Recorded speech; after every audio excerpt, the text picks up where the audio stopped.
22 तारखेला रात्री 8:30च्या दरम्याने मी इंस्टाग्रामवर एक रील्स पाहिली पोहे नाक्यावरती.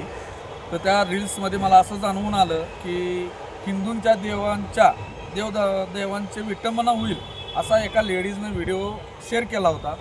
त्या व्हिडिओ संदर्भात मी सातारा शहर पोलीस स्टेशनमध्ये जाऊन हिंदू समाजाच्या वतीनं गुन्हा दाखल करण्याचा प्रयत्न केला, पण तो काही कारणास्तव थांबला होता.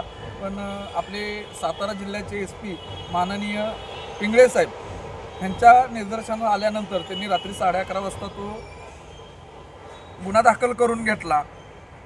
तर गुन्हा दाखल करून तिला 22 तारखेला सकाळी 8:30 वाजता अटकसुद्धा केली. मला रील स्टारवाल्यांना एवढंच सांगायचं आहे की आमच्या देवांचं, हिंदूंच्या देवदेवतांचं किंवा महापुरुषांबद्दल अशा रील्स काढू नका.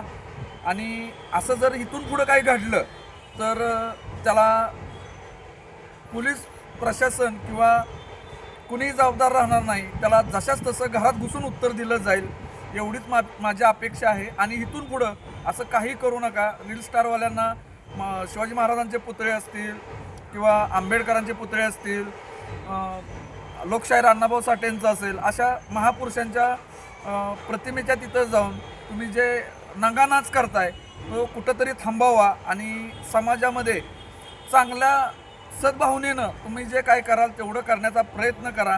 पण तुमच्या रिॲलिटीसाठी तुम्ही महापुरुषांचा, देवदेवतांचा कुठंही गैरवापर करू नका. असं केल्यास कुठलाही रीलवाला आढळला तर त्याला पोकळ बांबूचे फटके दिलेच जातील, पण जो मिटवायला येईल त्याला पण पोकळ बांबूचे फटके दिले जातील.